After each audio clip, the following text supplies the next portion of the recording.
మీ parents ఇప్పుడు ఏమంటున్నారండి వినాయక్ గారు?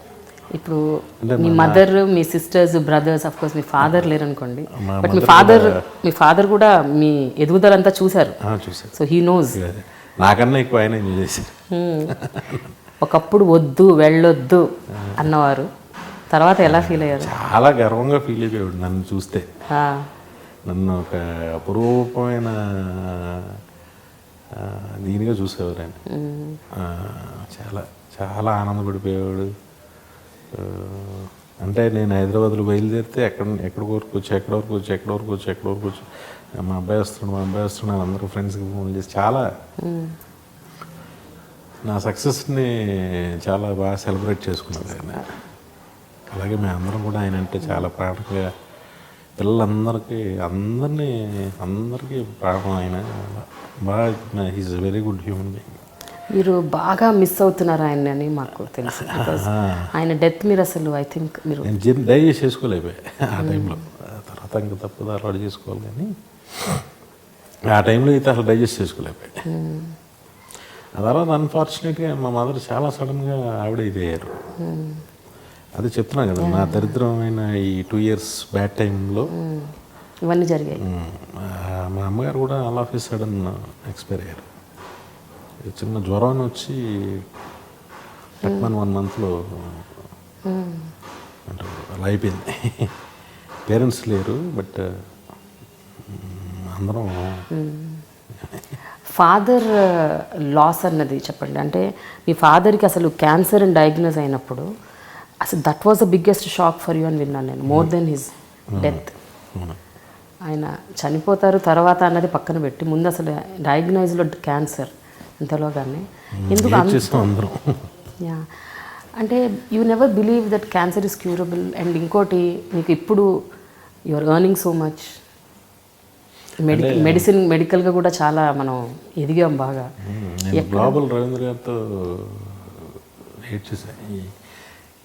మా ఫాదర్ని బతికించుకోకపోతే ఇంకే నా పేరు ఎందుకు, నా డబ్బు ఎందుకు? Do something. మీరు ఏమైనా చేయండి, మీరు బోర్డులో ఎక్కడికైనా పంపండి, ఏమైనా చేయండి, but I need my father at least for 10 years. మా పిల్లలందరూ ఎదగడం చూడాలి, మా ఫాదర్ చూడాలి.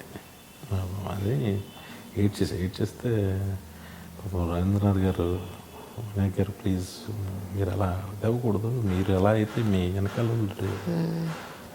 విల్ ఫైండ్ ఎ వే, మనం కనుక్కుంటాను, నేను మాట్లాడదాం అని లండన్ నుంచి మహమ్మద్ రేలా అని ఒక డాక్టర్ ఆయన పిలిపించి కష్టమని ఆయన అంతా చూసిన తర్వాత అది లివర్కి కనుక వస్తే క్యూర్ చేయొచ్చు, బట్ లివర్కి వచ్చే పోర్టల్ వెయిన్ కనెక్షన్ వెయిన్ దగ్గర ఉంది, అది కష్టమవుతుంది.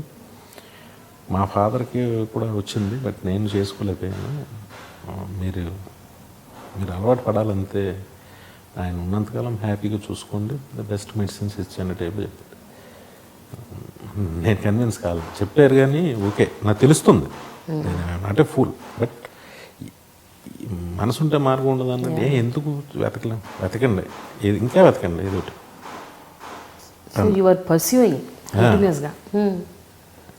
చేస్తుంటే అప్పుడు ధర్మేష్ కపూర్ గారు అని ఒక డాక్టర్, గ్లోబల్లో చాలా మంచి డాక్టర్ ఆయన ఒక వే ఉంది దీనికి. జపాన్లో దీనికి ఒక అడ్వాన్స్ ట్రీట్మెంట్ ఉంది, అది చేయించుకుని ఒక ఆయన ఢిల్లీ కలకటాలో ఒక ఆయన సర్వైవ్ అవుతున్నారు తెలిసింది నాకు. నేను ఆ డీటెయిల్స్ తీసుకుని మీకు చెప్తానంటే, అప్పుడు ఆయనకి 5 years బ్యాక్ ఈ కైండ్ ఆఫ్ ట్రీట్మెంట్ చేశాను, దానికన్నా అడ్వాన్స్డ్ వచ్చింది. ఓకే, ఇప్పుడు అది కనుక మీరు చేయించగలిగితే మేబీ ఒక 5 years ఈయన వెళ్ళేసరికి ఇంకా అడ్వాన్స్ ట్రీట్మెంట్ వస్తాయి.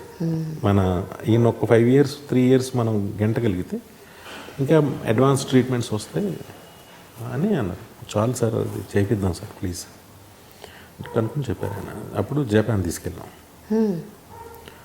తీసుకెళ్ళి అక్కడ చాలా మైక్రో సర్జరీ, చాలా అడ్వాన్స్డ్ ట్రీట్మెంట్ అన్నమాట. మా ఫాదర్ని వచ్చిన తర్వాత చూస్తే మేము చాలా మల్లెపూలో ఉంటాడు, ఎప్పుడు ఆయన వైట్ మల్లెపూలో ఉంటారు, చాలా చక్కగా. మా నాన్నగారు ఆడవాళ్ళు ముస్తాబు అవుతారు, అలా అవుతారు అందంగా. వచ్చిన తర్వాత నేను తగ్గిపోయింది నాన్నగారికి హ్యాపీగా మంచిగా మాకు భోజనం అది చక్కగా తింటున్నారు, ఆకలేస్తుంది, బాగా తింటున్నారు. తగ్గిపోయిందని దీంట్లో పాపం మళ్ళీ చుట్టలు కాల్చారు ఆయన. ఎవరికీ తెలియదు, నాకు ఒక్కడికే తెలిసింది. నేను ఆయన బాత్రూమ్కి వెళ్ళాను. ఎందుకు ఆయన బాత్రూమ్కి వెళ్ళినప్పుడు నాకు చుట్ట స్మెల్ వచ్చింది, ఆ యాష్ కనిపించింది. నేను బయటకు వచ్చి మా అమ్మ దగ్గరికి వెళ్ళి చెప్పాను, అమ్మ నాన్నగారు మళ్ళీ చుట్లు కాలుతున్నారు, అది వెంటనే రివర్స్ చేసిందంటే మళ్ళీ మన వల్ల కాదు, మళ్ళీ తిరగబెట్టిందంటే చాలా కష్టమైపోద్దమ్మా, నువ్వు చెప్పు నాన్నగారికి, నేను చెప్తే బాగోదు, తప్పుగా ఉంటుంది నేను చెప్తే అని అన్నా. కానీ